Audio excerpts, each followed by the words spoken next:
When I was thinking about this get-together today, and it's hard to say why ideas come to you, but I was thinking, supposing that our little get-together this afternoon, where we're going to get together for a potluck, and we're going to sit around the table together chatting and what have you, suppose that Jesus Christ were with us. I mean literally, in the flesh. You know how he was. When he was here before, he was not some disembodied spirit wandering around with his disciples. Jesus Christ came in the flesh. And he sat down with them. He ate food with them. He had to sleep at night when he got tired. All those things. And they knew him as a man they could touch, and feel, or throw their arms around and give him a holy hug and kiss if they hadn't seen him in several days. He was a very real human being. And if you had him at dinner, I wonder what we would talk about. And I was thinking to myself, I wonder what Jesus would say to us if he had us all pinned down for a minute around the table, paying attention and listening to what he had to say. I suppose it would depend in some measure on the questions that we would ask. And we do have questions, don't we? We do have a lot of questions of things that we would really like to know, that we could ask of him and find out and inquire into and follow up with questions with Jesus. It meant a great deal to us to be able to do that.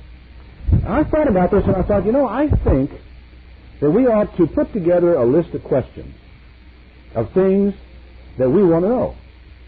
That if Jesus were to be with us and spend some time with us, drop by the house some afternoon with some of our friends there and sit around the table with us and share a sandwich and talk, the things that we would want to know, things that we would ask. Because I have found in my career that the secret to finding the answers to the things you want to know is getting the questions right.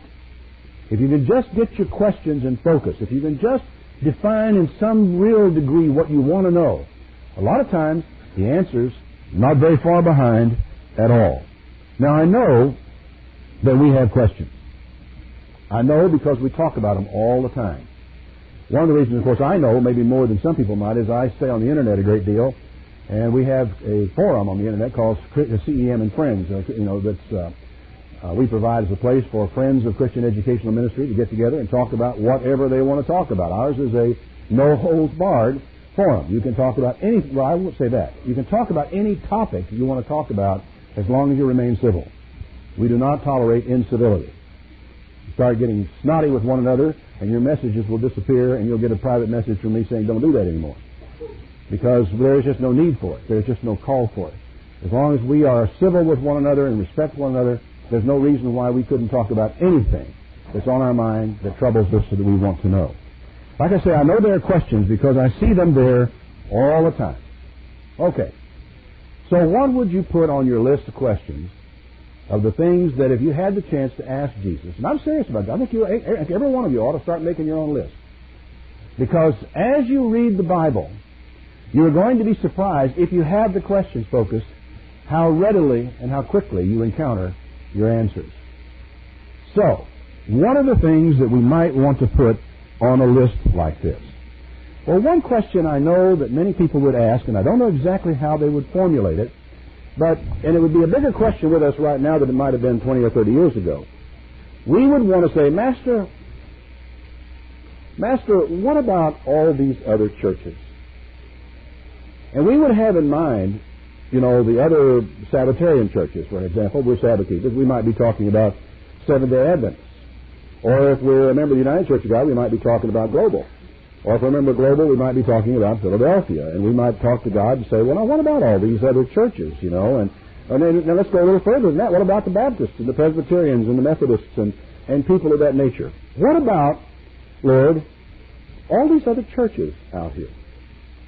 Now, if you put that down on your list, and as you're studying through your Bible, one of these days you're going to come across the 10th chapter of John. Now, if you're sitting talking with Jesus, you should be prepared to hear some stories, shouldn't you? A lot of times, if you ask him a question, Jesus would probably look thoughtful, stare off into space for a moment, and then launch into a parable. Now, I used to talk about parables as though they were riddles, and even before that, I heard from a Sunday school teacher once that parables are little stories that Jesus told to make his meaning clear. Well, I learned that that's not true. Jesus made it very clear that that's not true.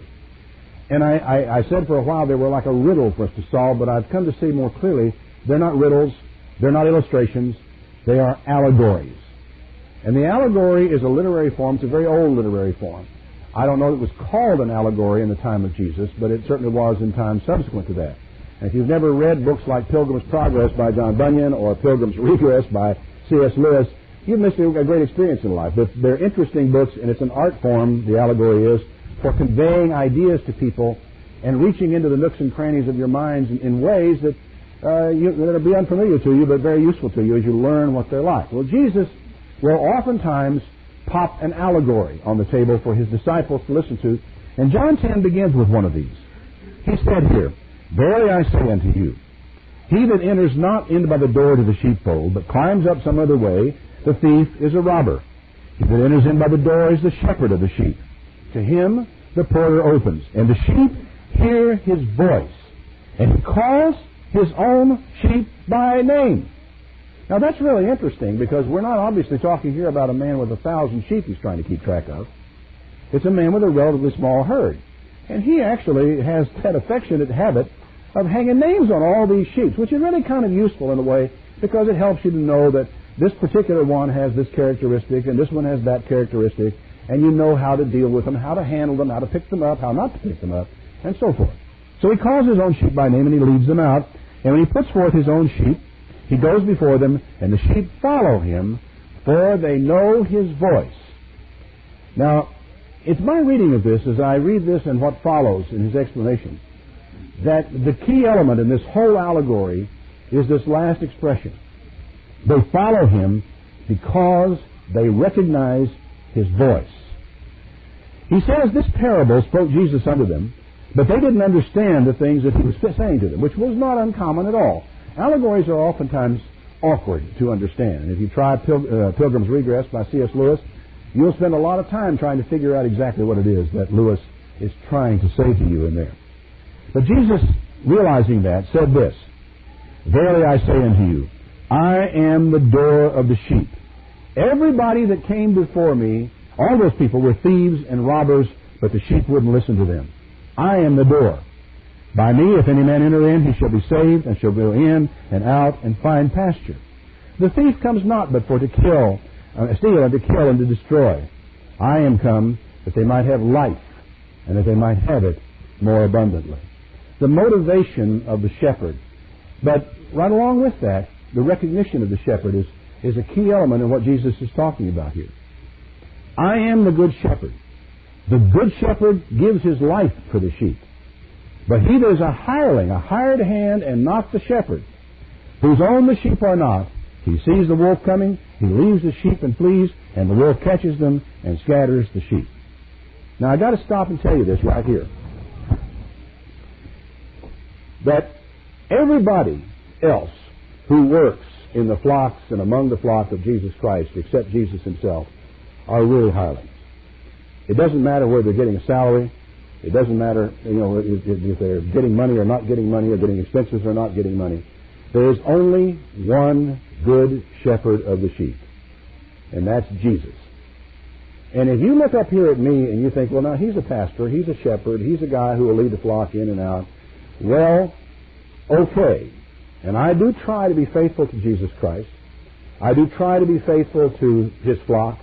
I try to be gentle with the sheep. I try to do things his way.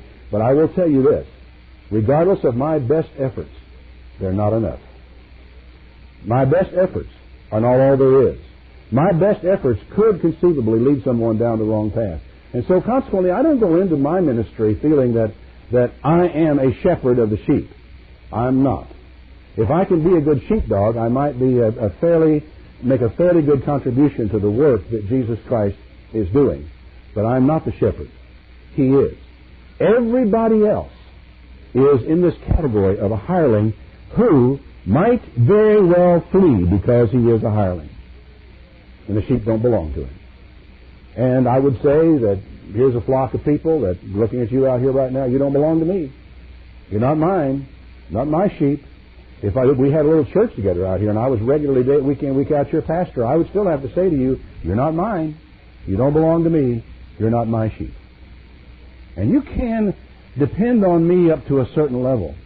But I can't tell you that there would not be a time or a circumstance or a pressure that might be brought to bear on me where I might not run away.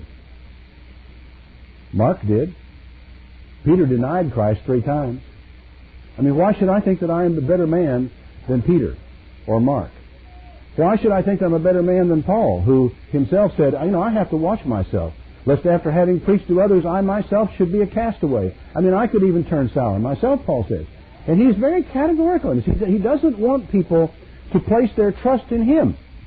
He says, who am I? I'm just a messenger by whom you believe the gospel. I'm sure thankful I didn't baptize any more of you people than I did. Or some of you would be saying I baptized in the name of Paul. Very concerned about that attitude. All right. Jesus goes on to say, I am the good shepherd. I know my sheep, and I have known of mine. As the Father knows me, even so know I the Father, and I lay down my life for the sheep. There is one and only one that you can depend on to die for you. Somebody else might someday, but there's only one you can depend on to die for you. And I trust every one of you know precisely who that is, because he already has. Then he said, other sheep I have which are not of this fold. Now what in the world does he mean by that? Well, he had a collection of disciples around there. By the time he got all the way through his ministry, at the very end of his ministry, in spite of all the thousands of people who followed him up one hill and down the other in Palestine, when all was said and done, Jesus was left with 120 disciples. Not very different from what we're looking at right here, right now. Haven't got a count here, but that's not very far off of this group. He was left after 3.5 years of ministry, after all the thousands of people that had heard him speak, with 120 faithful disciples. Not very many, I wouldn't think. Now, he wouldn't look out at this and look at his disciples who were with him at the time he made this statement, probably somewhat less than 120. He said, I've got other sheep that are not of this fold. Now, the commentators will spend pages discussing what that might mean. They talk about it being the Gentiles. They talk about it being Israel, who is scattered abroad in other places and whatever. But if we were at table and we asked Jesus about, what about all these other churches, he might very well say to us, look, I've got other sheep that are not of this fold. And by that he means, I've got other people that are not a part of your, what shall we say, tradition, your grouping, your categorizing of Christian people. Who are they? Well, one of the next questions you and I would want to ask would be, who are they? And having read what I've read of Jesus and knowing what I know of him, I would guess his reply would be, that's not your concern. That's not for you to concern yourself with. It's like when he was walking along the shoreline with Peter and finally getting Peter straightened out after that threefold denial. And he has a lot of heat on Peter in that conversation. Do you love me? Lord, you know I love you. Feed my sheep. 3 times.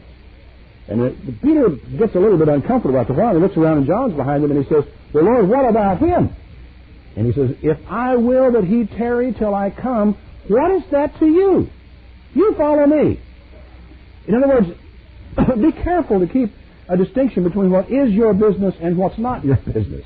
What's your business and what's the master's business. Because there is a distinct difference between those things. Okay? Now he says, I have other sheep that are not of this fold. Them also must I bring, and they shall hear my voice. And presumably he means by that, they'll recognize it, and there shall be one fold and one shepherd. Now, do you think that we sometime, subsequent to Jesus having made this statement, arrived at that condition of one fold and one shepherd? When was it? 31 AD? 70 AD? 300 AD? 1934? Somewhere in the last 60 years? I don't think so. There's nothing I read in the Bible to lead me to think that. What I read in the Scriptures would lead me to think that what Jesus is saying here is that final one fold, one shepherd will be when he returns and puts his flock together for the first time. Now, the reason I bring all this up to us is for the realization that he says, I've got other sheep that are not of this fold, and therefore You should not be sitting around here assuming that you are all there is. None of us would ever do that, would we? Well, that little chuckle that goes around the room tells me a great deal. That we all know that we have done precisely that. And we had to kind of be taught the hard way that we weren't. And it was painful. It was frustrating. It still is frustrating, I know, for many of us. But we have had to be taught, it's had to be made very clear to us, that we're not all there is. We're not the people. Wisdom isn't going to die with us. That God has other sheep of other folds, hither and yon, around wherever it may be, and that's His business and not ours. But one of the most interesting things of this, to me personally, is that they will hear my voice, and the implication is that when they finally hear my voice, these people are going to respond to it. Now, if you turn back to Acts, the 18th chapter here, there's a really interesting little interlude in Paul's ministry that I have found fascinating and somewhat encouraging. In Acts 18, it says, after these things, Paul departed from Athens, and he came to Corinth. And he found a certain Jew named Aquila, born in Pontus, lately come from Italy with his wife Priscilla, because Claudius had commanded all the Jews to depart from Rome, and he came to them. And because he was of the same craft, he abode with them and wrought, for by their occupation they were tent makers. So he went in every Sabbath in the synagogue and taught and persuaded the Jews and the Greeks. And then when Silas and Timothy got there, Paul was pressed in the Spirit. In other words, he had for some little time carried on a measured teaching with these people, taking all sorts of consideration for their sensitivities. But when Timothy and Silas showed up, Paul finally got to the place where he felt he had to press forward. He was pressed in the Spirit. And he testified to the Jews that Jesus was Christ, which apparently he had not done up until this time. He had taught a great deal about him and his teachings and so forth, but he had not at this point affirmed to them that Jesus was the Messiah. And when they opposed and blasphemed, he shook his raiment and said, "Your blood be on your own heads. I am clean. From now on, I'm going to the Gentiles." And this whole movement of going first to the synagogue, shaking the dust off his feet and saying, "From here on, I'm going to the Gentiles," is really fascinating throughout the book of Acts, because, and even before the book of Acts, as Jesus himself recognizes and begins to implant in his disciples the realization that this is not going to be a Jewish sect. This what I am teaching you has to go everywhere, even to the point that the Great Commission, which we're apt to quote from Matthew 28:19 and 20, actually reads, "Go you therefore and make disciples of the Gentiles." That's what the word is. Make disciples of the Gentiles, teaching them to observe everything I have commanded you. So that Jesus, in his great commission to these men, sent them out to the world, not just to Jews. Paul went to the synagogue first, but when he was finished there, he said, "I'm going to the Gentiles." So he left there. He entered into a certain man's house named Justus, one that worshipped God, whose house was hard to the synagogue. And Crispus, the chief ruler of the synagogue, believed on the Lord with all his house. Many of the Corinthians, hearing, believed and were baptized. Then spoke the Lord in the night to Paul in a vision. Now, I'll set this up for you because I want you to understand where he is and the conflicts that are going on. And if you remember from the book of Acts prior to this time, everywhere Paul went, it was just trouble, trouble, trouble, trouble, trouble. You know, he preached to the Jews, and they dragged him out of the city and stoned him to death. They thought him to death. He'd get up and go to the next city and preach further. So here he is in Corinth, and God says, "Don't be afraid here. Speak. Don't hold your peace. For I am with you, and no man shall set on you to hurt you, for I have much people in this city." That little expression just blows me away. Because as far as Paul knew up until this time, he had encountered, maybe 50, 60, 100, 150 disciples in Corinth? Not many, surely. It reminds you of the occasion where Elijah is saying to God, "Look, I'm the only one that's left, and they're trying to kill me." And God says, let it rest. I've reserved 7,000 men that have not bowed the knee to Baal. 7,000. You don't know anything about them, but they're out there. And I began to realize as I read what Jesus said, then I read what Jesus said to Paul about the city of Corinth, and I say to myself, how many people does he have here? And where are they? And what am I supposed to do with these people? Something really fascinating has been happening to me personally as a result of the Born to Win radio program and of the ability to be on the air in so many markets. And now we're on, by the way, in 4 different markets around the country daily, 5 days a week. in Little Rock and Kimberly. We're on a 5:30 in the evening drive time, going home Monday through Friday. We're on K-Sky in Dallas every Sunday morning, I think at 7 o'clock, right during coffee time, Monday through Friday. And we're getting some very good response now from these stations. But we're on, and we're also in now probably around the world, something in the neighborhood of 110 markets that we've got the program into. So we're getting letters and responses coming to people now, from really remarkably broad variety of life. And what is fascinating to me is that there are people, of course, who write in with their questions and who want to argue with you. Not that many, it doesn't seem like, but there are some who do. But what's fascinating about it is that on a regular basis we are getting letters or phone calls. For example, one Sunday morning, I got a phone call at home. And the person had called the radio station, had found out where I lived, had called information, got my number because of the radio program, and wanted to talk to me because they were thrilled by the radio program. This is a person who knew nothing about us, does not come out of our tradition in any way, shape, form, or fashion, but heard the program one time and went to that much trouble to try to track me down so he could talk about the thing. I came home from church one day and found a man waiting outside my house. He was a nice man, and I invited him in. We talked for probably an hour and a half. Because of our presence on the Internet, we're getting more and more people now who are cropping up on our website, making comments in our guest book and so forth. I had one just the other day from a small Baptist church in Ostend, Belgium, who are using our materials now in their teaching program in their church.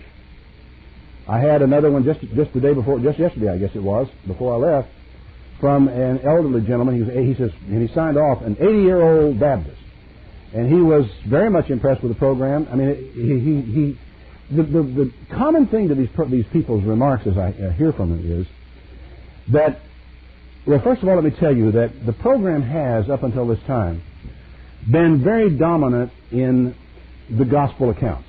I've gone through the entirety of the book of Matthew, verse by verse, in another series of programs that came on later called The Words of Jesus. It took the harmony of the Gospels and a red letter Bible and made the point of going through every word of Jesus on the program through the 4 gospel accounts in preparatory to the current one that I'm now taping, which isn't on the air yet, called Christian Origins, which starts with the book of Acts and moves on through the epistles of Paul. But the dominant themes of my programs up until this time have been the words of Jesus. And what is fascinating to me is that there is a category of people out there who just recognize His voice.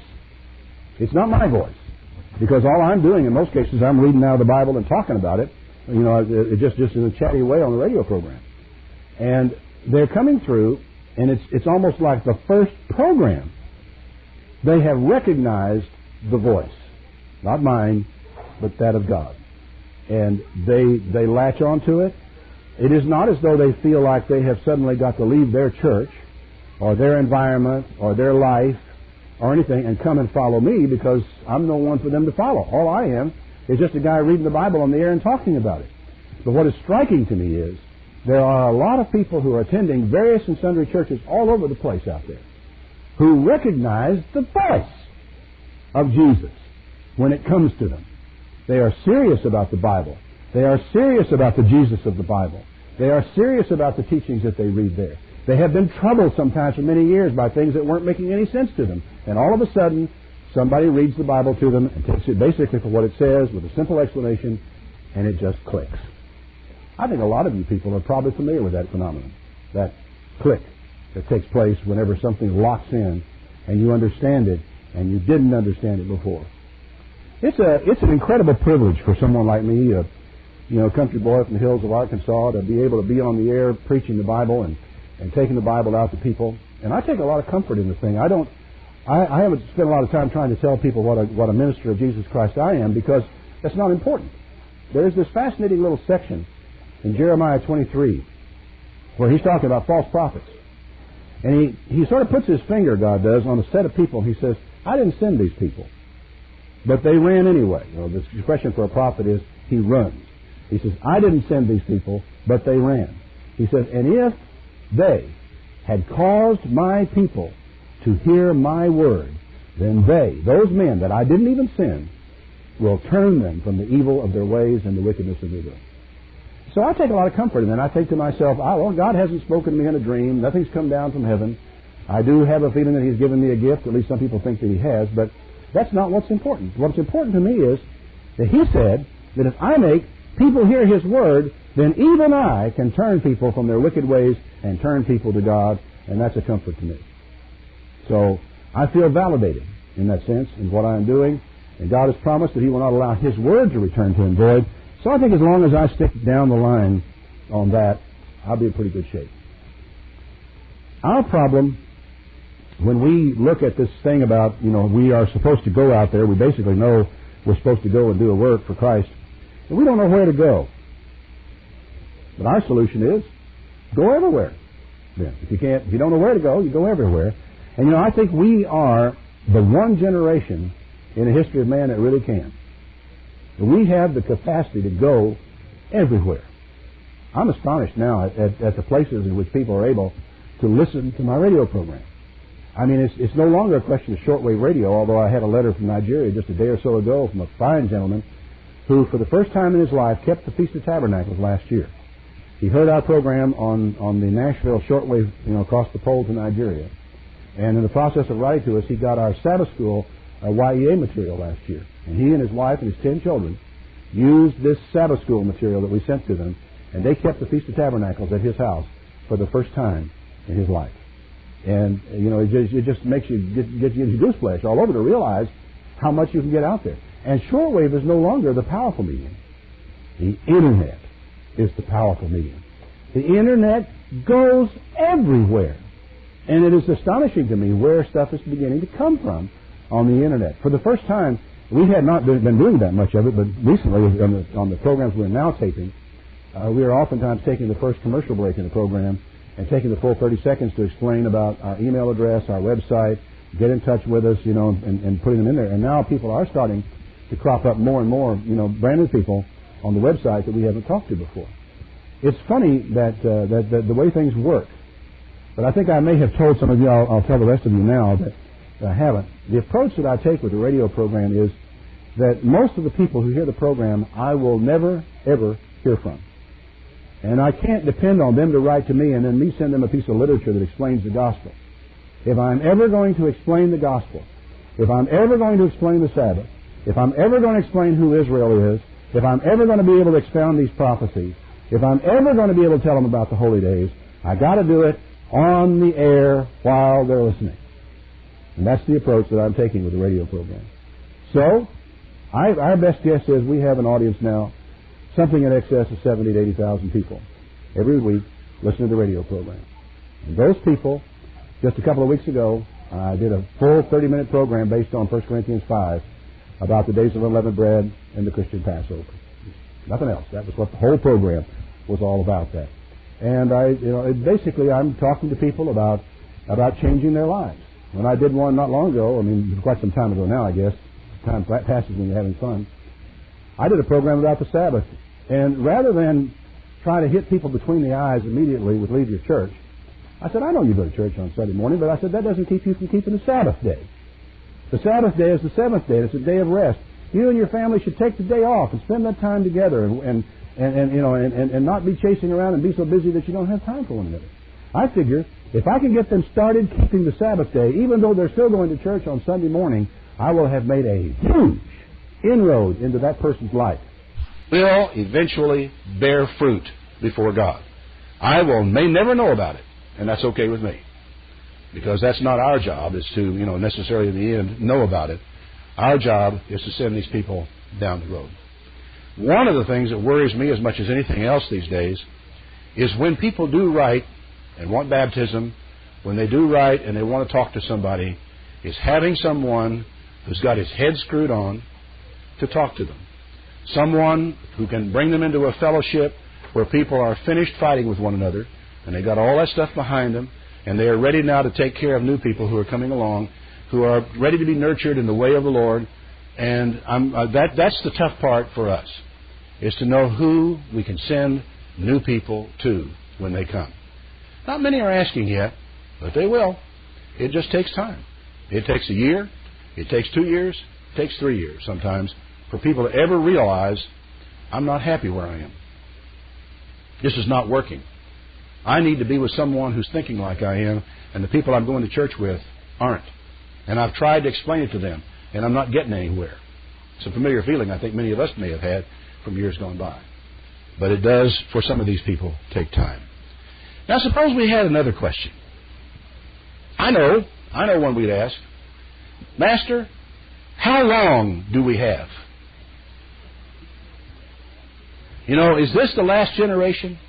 We're going to have, is it going to be 2 or 3 years? Is it going to be 5 years? Is it going to be 6 years? Is it going to be something beyond that? Now, you could be ahead of me on this one, I'll bet. How many of you know where to turn? No? Oh, well, good. I could teach somebody something they don't know. I figured I was wasting my time here that you already knew this. Matthew 24. All right, we got Jesus at the table. You know, he has some food in front of him. Maybe he's already finished the first course, and somebody has put a piece of pie over in front of him, and he's not letting it set and not eating dessert because he's a disciplined person. And one of you pops up and says, Master, how long do we have? Jesus in Matthew 24, verse 36 says, of that day and hour knows no man, not the angels of heaven, but my Father only. Now, didn't you know that? Sure you did. But the days of Noah were, so shall the coming of the Son of Man be. For in the days that were before the flood, they were eating and drinking, marrying and giving in marriage until the day that Noah entered into the ark, and they didn't know until the flood came and took them away. That's the way it's going to be in the future. People just aren't going to know. And while there may be signs of the time, or somebody like Noah may get a warning, most people won't know. He says in verse 42, you watch, for you don't know at what hour your Lord does come. But know this, if the good man of the house had known in what watch that thief would come, he would have watched and would not have permitted his house to be broken up. So you be ready, because in such an hour as you think not, the Son of Man comes. Who's he talking to? His disciples. So he's got us around the table and we're his disciples. He's going to tell us the same thing that he told them. You better just be ready. Because in an hour that you think not. So if you get a date, if you have your charts all on the wall and you got it all worked out, and you think that Jesus is going to come back on this particular day, we have at last determined one day when he will not come. I'm not sure how many days there are left for him to come with all of the charts that are out there, but I'll bet there's one somewhere that leaves an opening for him to return. Now, you knew all this, didn't you? Why would you expect Jesus to tell you anything different at supper tonight from what he told his disciples at supper many, many generations ago? Don't know. I don't know. That's probably what he would say. Probably, in today's vernacular, he'd probably look at you and chuckle a moment and say, I don't know. God knows. My Father knows. He hasn't bothered to tell me, boys. So you're going to have to be ready for this as it comes. Now, most people don't seem to realize this when they read the Olivet Prophecy in Matthew 24, that the Olivet Prophecy is 2 chapters. It's 24 and 25. Both of them together. And Jesus, I think, might impress upon our minds something that gets lost along the way, because he said in this same chapter, verse 24, verse 45, who is a faithful and wise servant whom his Lord has made ruler over his household, to give them meat in due season? Blessed is that servant whom Lord, when he comes, shall find so doing. And he warns about having this attitude of, my Lord delays his coming, and then getting involved with things you shouldn't get involved in. Now, the reason I pointed out Matthew 25, that parable of the 10 virgins that's there, 5 of them were ready, and 5 of them were not. And the allegory, and it is an allegory of these 10 virgins, the wise and the foolish were, that one of them had made preparation and the other group had not. What is fascinating to me is that both groups of these people slept. Now, why is that significant? Well, because in this previous chapter, he has said, be ready, because in such an hour that you come, or that you think not the Son of Man is coming.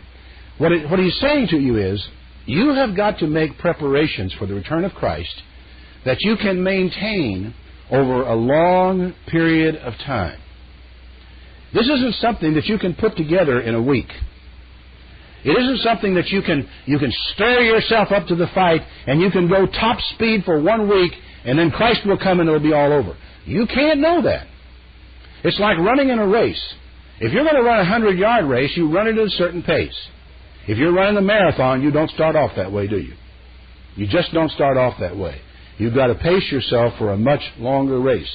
And the problem is, we may run to the end of our lives. We don't know.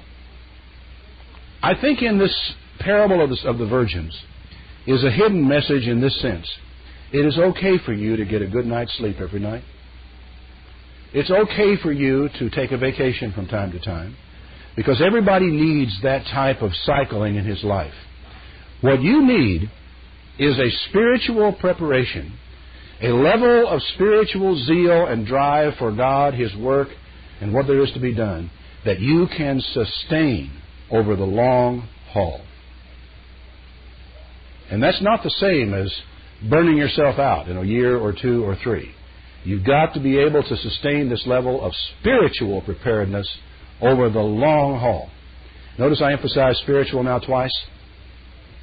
Because I don't mean in this the stockpiling of food and water or things that you might do in order to get your family through a rough time.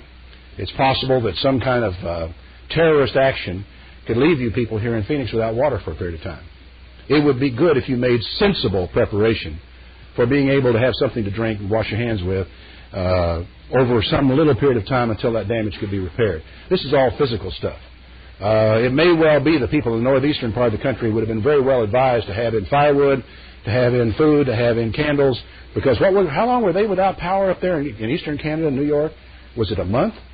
It was at least 3 weeks, I think, that people in the middle of the winter were without power. Now, preparing for that kind of thing is quite sensible, but don't talk to me from the Bible about that. That's not what Jesus is talking about, and you can't prepare for the day of the Lord with a few cans of wheat and some bottles of water. The only preparation for the day of the Lord that will mean anything at all to you is spiritual preparation. And that has to be that kind of preparation which you can sustain over a long period of time. So that, I think, is a very important question that I think has to be answered and has to be handled properly. Now, we all know what the Great Commission is. We all know that Jesus told His disciples, "Go and teach all nations," or all Gentiles, "to observe all things I have commanded you, baptize those people, get with the program." And so the disciples, with some reluctance and some slowness, got out there and finally got with the program. All of us understand that. All of us have in mind some idea that we need to be occupied in doing a work. But I think it would be fair to say that at any given point in time, there might be some confusion among us as to just exactly what we ought to do next. How do you tackle this problem? I mean, how should we go about this? How should we tackle this particular difficulty? That question, I think, many of us would want to ask Jesus. Now, if you'll turn back to John, the 14th chapter, this is that marvelous long section where Jesus talks to His disciples about His going, in fact, and what they were going to have to be doing in the time to come.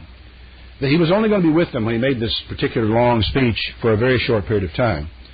And so He had a number of things that He really wanted to tell them that were of crucial importance.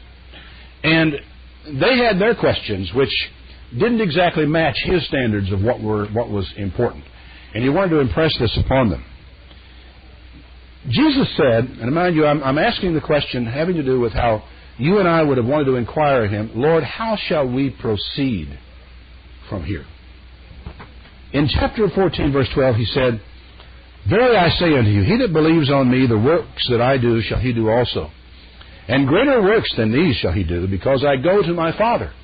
Now, I would presume from what He said here that there is a demand that is made upon His disciples for some significant effort, for some very important things to be done. Greater works than these, He said? I think that's something that has to be thought very seriously about. "And whatever you ask in my name, that will I do, that the Father may be glorified in the Son. If you ask anything in my name, I will do it." Now, I imagine myself sitting, I was thinking about this at home before I left the house. I was sitting in my study and I was thinking to myself, as I read this scripture, I would like to know what God wants me to do from here. What does He want Christian educational ministries to do from here? What sort of steps does He want us to take? What directions does He want us to go? Does He want us to emphasize this or de-emphasize this? Emphasize that or de-emphasize that? I wonder what He wants us to do at this point. And I sat there for a moment, and a strange thought came across my mind. The realization that most of us go through our lives when we think about God, wanting God to tell us what to do next. Whereas the Scripture doesn't say that I'm going to tell you to do whatever it is I want you to do. It says, you tell me what you want to do. And ever since that moment in my study a couple of days ago, I have been scratching my head trying to figure out what I want. You know, you'd think that's an easy question. You'd think that was a really easy question. But when you come into the presence of Jesus Christ and you say, Lord, what do you want me to do now? He says, what do you want to do? Well, at that point in time, you really don't feel like saying, well, Lord, I'd like a new fishing boat. Or could you pay off my mortgage on my house? Because you know that's selfish. And you know that's not the kind of question you ought to ask. And it suddenly dawned on me that He gives us an enormous amount of latitude in the tools we're going to pick up and how we're going to use the tools and what we're going to do with them. He gives us enormous latitude. Now, why do you suppose He does that? Well, because He wants us to participate. It's a lot more fun to participate in it. It's more fulfilling and encouraging to have a say in what's going on, isn't it? To say, well, Lord, I'd like to do this. And the Lord says, okay, you get out there and you do that and I'll bless it. Now, I can live with that. And in the funniest sense, in a way, and I hadn't really thought about it very much, in the funniest sense, that is in a way what happened with Christian Educational Ministries. Because once I found myself faced with the necessity of resigning and being out on my own, I had to decide what I wanted to do. And the one thing that I did want to do was a radio program. It was down there. I hadn't thought much about it. It hadn't been in my consciousness because there's no opening for me, no opportunity for me. I had a job. I had things that I could do. I did well. I had no need for that.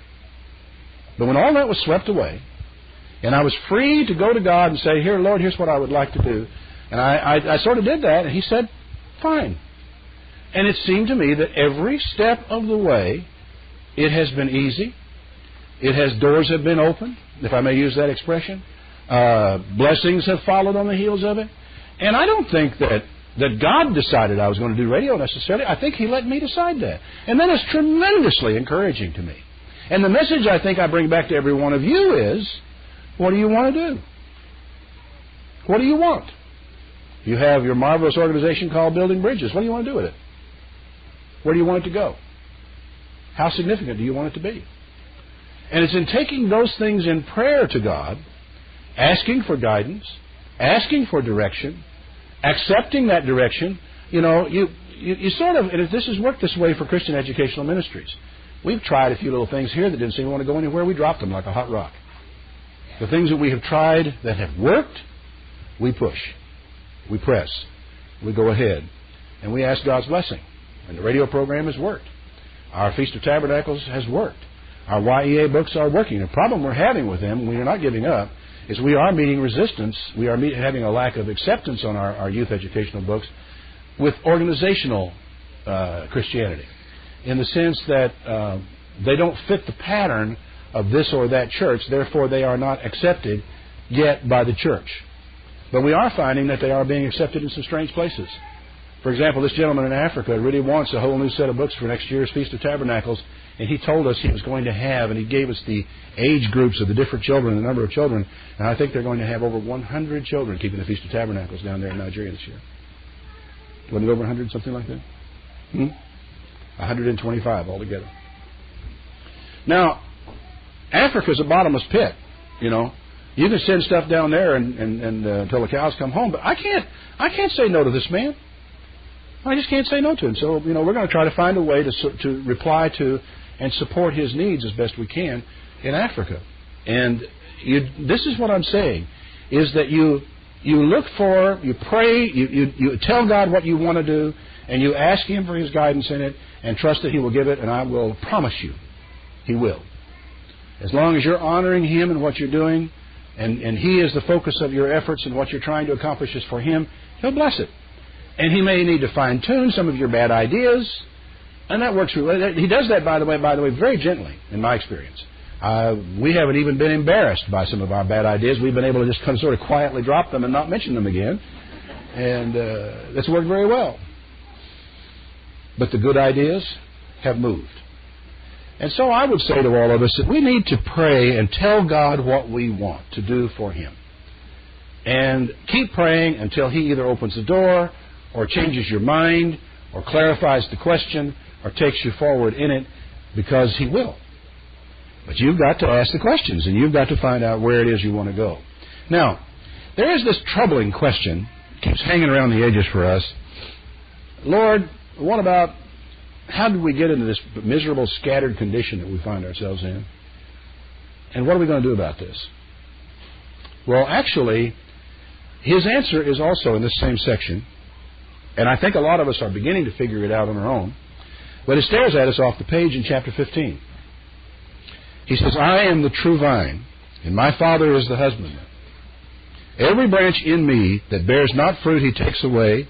Every branch that bears fruit He prunes it, that it may bring forth more fruit. Now, if you're bearing fruit for God, don't get surprised if something gets cut out of your life. Don't surprise if something you love and cherish gets cut off. Because the fact of the matter is, there are things in all of our lives that hinder us, that hold us back. And God, if you're out there, if you're trying, you put your hand to the plow and you say, I'm going to do something for God, and you're actually out there working and bearing fruit, He's going to prune the branch. It's that same thing with our bad ideas that don't work, they get cut off. So expect that. He said, every branch that bears fruit He prunes it, that it may bring forth more fruit. Now you are clean through the word that I have spoken in you. And here are your instructions. And here is the answer to your question about what are we supposed to do, Lord, about the scattering. Abide in me. You stick to me, son. You stick to me, girl, and you'll be okay. But just don't ever forget where your connection is. You abide in me, and I in you. The branch cannot bear fruit of itself except it abide in the vine. No more can you, except you abide in me. And don't ever, ever get that me confused with we, in the sense of the church. The church is not the vine. Christ is the vine. We are the branches. We have to stay personally and individually in Him. If we can keep that straight, the rest of the stuff will fall by the wayside and be resolved faster than Jack Robinson. Now, trust me, it will. But we can't, it seems, keep that straight. Although, more and more people are beginning to realize that you can. That you can stay connected with Christ. Even though you attend church over here. Even though we go to church down there. I can stay connected with Christ. Even though the leadership of this church I'm going to over here haven't got the brains to come in out of the rain.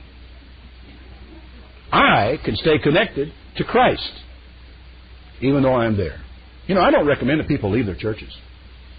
Even when they are more enlightened than the church. And there are some churches out there, I must say, that really need a lot of enlightenment. The reason I don't is because they are the salt of the earth.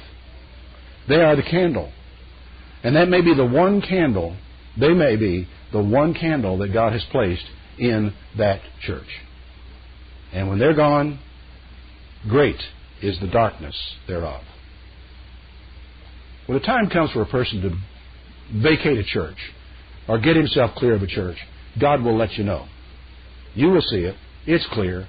You will see that you're doing no good and it's doing you harm to be where you are. If you're attending church, it's pulling you down somewhere, and you will know you've got to move. But don't just, I never tell people to leave their church.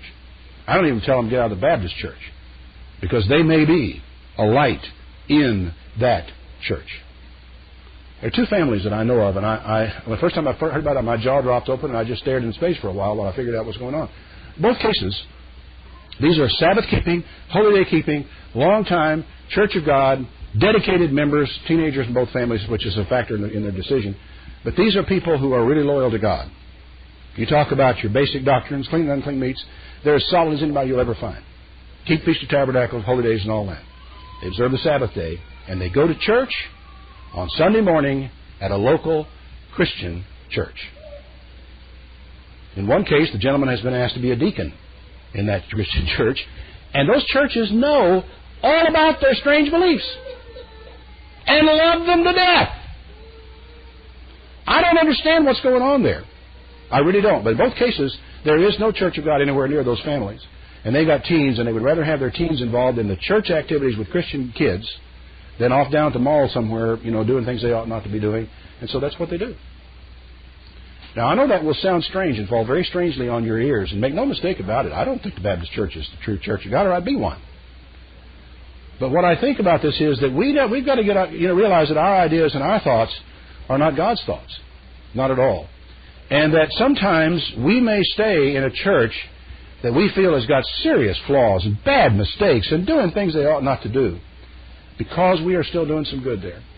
And I respect that, and I will back you in it. I'll support you in it, and I can. I'll pray for you. I'll send you literature. I'll send you tapes by the box that you can play for other people if you want to. We'll work together on this type of thing. But I will never tell you, leave your church. I don't care what church it is.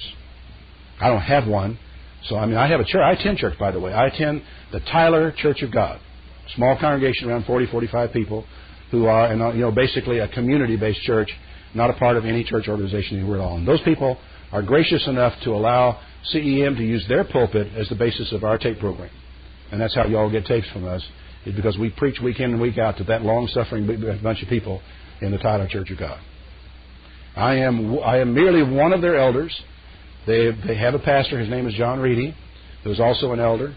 Each of us has one vote in that congregation about what they're going to do.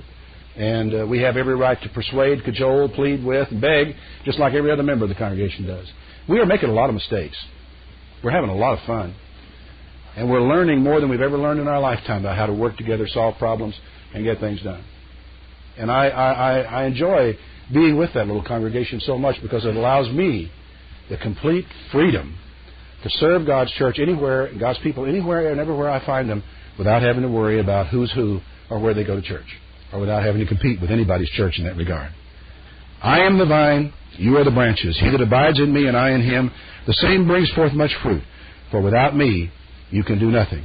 If a man abide not in me, he is cast forth like a branch and is withered, and men gather them and cast them into the fire, and they are burned. If you abide in me and my words abide in you, you shall ask whatever you want, and it'll be done for you. Such a deal. And I think about that. One of the things that really disturbs me is all the brethren that I used to know who are lying around like branches on the ground. They don't know where they are, don't know where they're going. And unless something happens somewhere along the line that they're grafted back in to gain some life from Jesus Christ, they're going to die and be cast into the fire and burned. So if Jesus were with us for lunch today, what would he say? Well, it depends in a very large measure on the questions you and I would ask him. And I hope that you will think about the questions you have for Jesus. I hope you will take them up with him tonight before you go to bed, and that you'll let that list get longer and longer. I think you will be surprised at how many really simple, clear answers there are to those questions you've been asking.